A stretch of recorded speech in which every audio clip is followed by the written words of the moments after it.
Greetings to the class of 2020. I'm honored to have this opportunity to speak to you on this memorable day. And greetings to the proud parents, siblings, families, friends of the graduates. Congratulations to all of you. Let me begin by thanking President Wasif Rizvi, the Honorable Rafiq Habib, the House of Habib, especially the late Ali Habib, who was instrumental in this invitation for me to speak. How we miss Ali today. And of course, my deepest thanks are to the faculty and staff of Habib University. Congratulations on the completion of a job well done. Now I will speak directly to the graduates.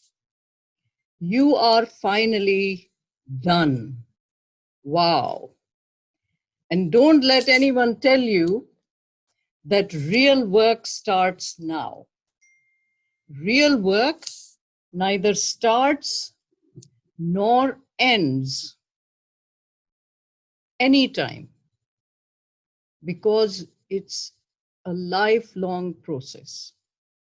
What I will tell you, though, is that you are now entering adult life, whether it is to start graduate school or start a new job. As you sail through the splendor and challenges in the tumultuous life ahead of you, in this vast ocean, the oars are always in your hands. Every stroke you make, every decision you take, no matter how small, has consequences. And this is the theme of my talk today, the science and art of making decisions. How do you make the right decisions that lead to success in life? And please, by success, I don't mean having a big house or a fancy car or landing a rich spouse, but rather success that comes from feeling good about yourself, inner peace. I met President Wasif Rizvi over lunch 3 years ago on a gorgeous fall afternoon in Manhattan.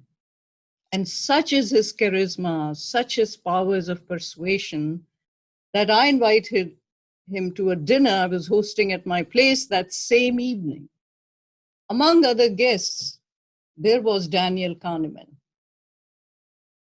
Danny is a Nobel laureate and well known for his idea that we use two systems of thinking when we make decisions.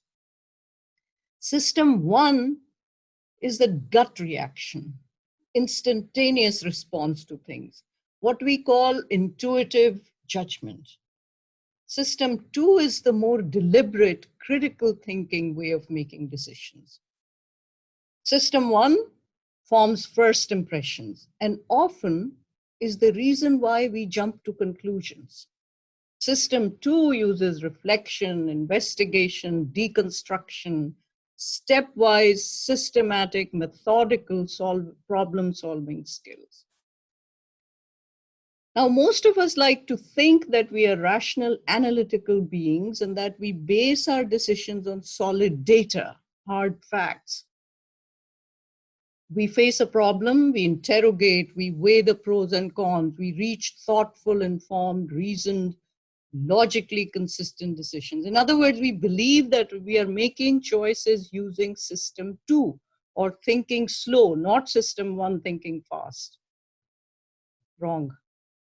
In fact, we spend most of our daily lives engaged in system one or thinking fast. Remember, this system is based on impressions, intuitions, intentions, feelings. Once we make a snap judgment using system one, our minds then present it to system two, and most of the time, the thinking slow process provides its approval quickly, and all is well. A decision is made instantaneously. For example, you meet someone for the first time and they express radical, opinionated views in a rude, overbearing, and insensitive manner, you immediately dislike them and decide not to meet them again. System 2 confirms your choice based on past knowledge you have acquired so far. Here you employed thinking fast and receiving endorsement from system 2, you reached a good decision. Great. Well, the problem now is what happens when you meet someone and you receive mixed signals. And thinking fast is not providing the quick answer. You are required to think slowly. Ask for help from system 2. Now your system 2 has to kick in and search your knowledge and experience base stored in the brain to suggest some kind of a resolution. Well, like all other animals on earth, we are also essentially interested in conserving energy. Animals mostly eat and then sleep. As humans, our default mode is also the same, laziness. Our brains use so much energy that we are always trying to conserve it by using it as little as possible. So if you're too lazy to call in your slow thinking mode to supplement your instant intuition, this becomes a habit and you start believing in stories that you build using system 1 and tell to yourself. This is dangerous because now you come to a point of belief. It gives an illusion of understanding. And that's how you end up making bad decisions. The eternal tension between reason and passion, Athens and Jerusalem. You probably think that now I'm going to tell you by concluding that you need to use system 2 to make decisions. Wrong again. Such simplistic, reductionist conceit and advice does not befit the complex set of skills and sheer luck sometimes that we need to negotiate in the mad, mad, mad world we live in. No, the reality is far more baffling than any neat, tidy classification into systems 1 and 2 of thinking. Instead, what I am saying is that at least we can improve upon our chances of making right choices. How? Today we are living through a transformative life at every level, being revolutionized by the technological revolution. Perhaps the most frequently used phrase in tech-savvy computer aficionados is machine learning and artificial intelligence, AI. Here is a perfectly mind-boggling study. When a group of doctors were told that a 45-year-old woman has come to the emergency room with a cough and some chest pain, then within minutes, literally within 5 minutes, if the doctors come up with a diagnosis, 90% of the time, 98% of the time actually, they're completely accurate. But if they haven't reached a diagnosis by 5 minutes and they are stuck in deliberately using their system 2, going through the differential diagnosis, their final accuracy is only a staggering 25%. So counterintuitively, this suggests that trying to supplement system 1 thinking fast by system 2 thinking slow does not improve judgment. Well, now is not the place for me to go into details to explain the findings of this study. But the idea I want to end with is that neither system can be relied upon without taking into account a few fundamental variables.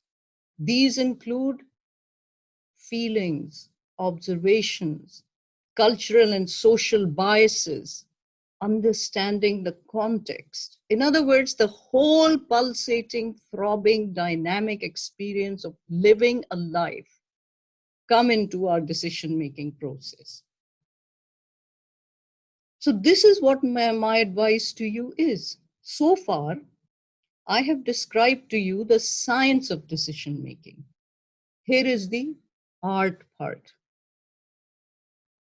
The only way to develop the art of decision making and hone your skills in both systems 1 and 2 is to make sure that every single day from this day on, you will live life to the full. Make every attempt to keep learning, keep adding to your knowledge base. Study diverse disciplines. If medicine is your chosen career, you must supplement it every day by reading great works of fiction.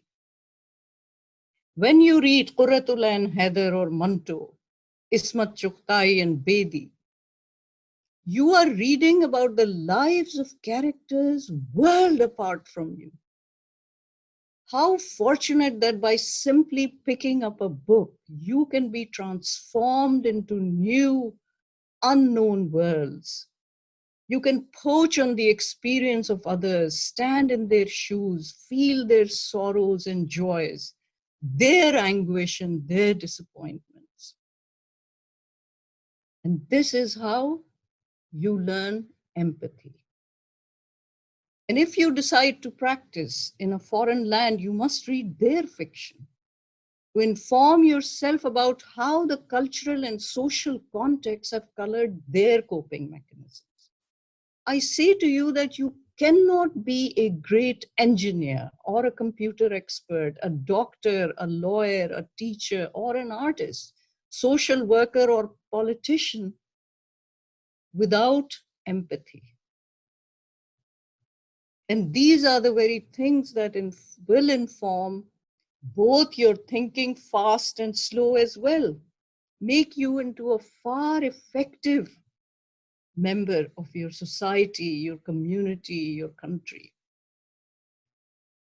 This is also what will provide the unconscious, unknown, emotional, and intelligent coefficients that working together will strengthen both your systems 1 and 2 and at an entirely unconscious level, just like machine learning and AI that trains on millions and millions of images until it can accurately distinguish between a lesion on the CAT scan that is benign versus one which is malignant, taking into account thousands of variables that cannot be defined at all. This is how your mind needs to be trained, that it becomes second nature because of the base of your fundamental knowledge that you've collected. You need to keep amassing information, build your knowledge base every single day. If you don't remember anything else from this commencement speech, remember what I said, one word of advice: read. Read every single day of your life. I once read an admission essay a Columbia University Medical School applicant had submitted. She said something like, when I think about billions and billions of strangers in the world, I get intimidated. But then I think of billions of people who are potentially that I can make friends with, that I can get to know. Then I get very excited.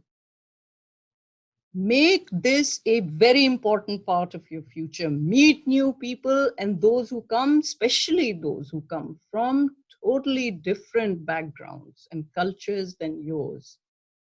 Your intuitive thinking, informed by subconscious stores of all these experiences and the knowledge you have gained, will then create coherent stories in your mind.